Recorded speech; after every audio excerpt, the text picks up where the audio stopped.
কিন্তু কালি যদি হাউচৰ বাহিৰত ট্ৰাইবেল মানুহখিনিয়ে গম পায় যে আমাৰ বিধায়কসকলক এতিয়া কথা ক'ব নিদিয়া হৈছে তেওঁলোকে এটো এটা নতুন ট্ৰেন্ড আৰম্ভ কৰিছে মই দুই হাত জোৰ কৰি অনুৰোধ কৰিছো ডোন্ট ডু দিস আৰু যদি আপোনালোকে কয় যে এই ট্ৰেন্ডটোৰ বিৰুদ্ধেও আমি হাউচত যুঁজিব লাগিব এটো ডাঙৰ ঘটনা হ'ব আৰু it will send A message outside তেখেতে ভুবন পেগুৱে যদি এটাও নিজৰ কথা কৈছে তেওঁক ধৰক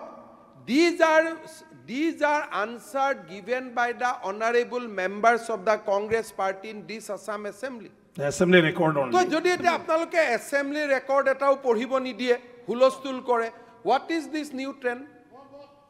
So, ami apnalokok kobo laibo odhyaksha mohoday je ami kotha koar agote UDA ba an dhornor bidhayokkolok bahirot thok ami kotha kom taisot apnalok ahibo ami ulai jam apnaloke kotha kobo. Tenekua eta situation hobo.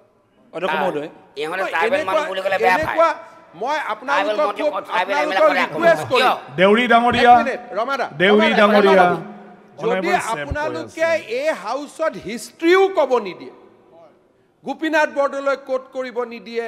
Bishnuram Medhi coat কৰিব নিদিয়ে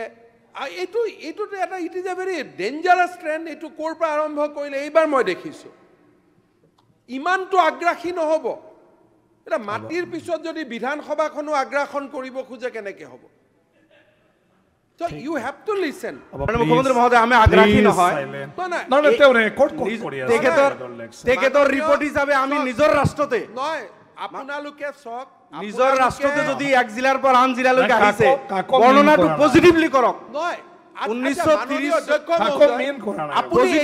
নতুন কথা কি উলিয়াই আছে কিন্তু নিজৰ জিলাৰ পৰা নিজৰ জিলাত যাব নোৱাৰে আসাম এছেম্বলিত ল আছে ট্ৰাইবেল বেল্ট এণ্ড ব্লকত আপুনি যাব নোৱাৰে বুলি আপোনালোকে এই ধৰণৰ অদ্ভুত কথা ক'লে অসমখন জ্বলি থাকিব না মাজুলী কৰক যে tribal belt and Majuli protect কৰক আমি বিচাৰো না দাদা বেলেগ লগৰ কথা কৈ আছে পঢ়াই নাই এখন মাজুলীৰ লগত ৰিলেটেড নহয় মাজুলী পৰ্চনটো মই উঠাই দিলো উই আৰ নাও talking about iconic structure chapter 12 of the Assam land revenue regulation act আৰু তেওঁ পটভূমিটো কৈ আছে যে কিয় সেকশন 12 বানিবলগীয়া হ'ল আৰু আপোনালোকেটো কথাখিনি শুনিব লাগিব এইখন হাউচত বহি যদি গোপীনাথ বৰদলৈ ষ্টেটমেন্ট শুনিব বেয়া পায় বিমলা প্ৰসাদ চলিহা ষ্টেটমেন্ট শুনিব বেয়া পায় শৰৎ সংঘৰ ষ্টেটমেন্ট শুনিব বেয়া পায় হিতেশ্বৰ শইকীয়া ষ্টেটমেন্ট শুনিব বেয়া পায় তৰুণ গগৈ ষ্টেটমেন্ট শুনিব বেয়া পায় তো ডাঙৰ ঘটনা হৈ যাব তো শুনিলক আপোনাৰ you have all the rights to refute him কিন্তু এনেকে ক'লে এনেকে যদি মই কবাত ক মুছলিম থিয় হৈ গ'ল আৰে এটো মই কোৱা নাই নহয় আৰু আজি আপোনালোকে হিন্দু মুছলমানৰ কথা কোৱাটো কেনেকৈ বন্ধ কৰিব these are hard realities of our life আমিতো এনেকেতো সেকুলাৰ হোৱা নাই সেন্সাছতো ৰিলিজিয়ন খুদে what is your religion so' Hindu Muslim Christian these are realities of life এজনে কৈছে মই হিন্দু মুছলমান নুশুনো তেতিয়া সেন্সাছ উঠাই দিয়ক হিন্দু ধৰ্ম উঠাই দিয়ক মুছলমান ধৰ্ম উঠাই দিয়ক কোনেও শুনিব নালাগে সব মানৱতাবাদী হৈ যাওক everybody let everybody be human তো কিছুমান বস্তুটো আপোনালোকে এনেকে এজন ট্ৰাইবেল লিডাৰ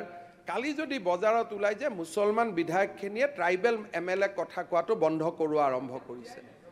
আজি আপোনালোকে ৰমা দেউৰীক ৰাতিপুৱা এইটো কৰিছে মই কৈ আছো যে মোৰ দিনত কমিউনেল ক্লাছেছ হোৱা নাই কিন্তু কালি যদি হাউচৰ বাহিৰত ট্ৰাইবেল মানুহখিনিয়ে গম পায় যে আমাৰ বিধায়কসকলক এতিয়া কথা ক'ব নিদিয়া হৈছে তেওঁলোকে এটো এটা নতুন ট্ৰেন্ড আৰম্ভ কৰিছে মই দুই হাত জোৰ কৰি অনুৰোধ কৰিছো ডোন্ট ডু দিস কিবা যদি অসংসদীয় কথা কয় কিবা আনপাৰ্লিয়ামেণ্টাৰী কথা কয় তেতিয়া তাত ভাঙি দিব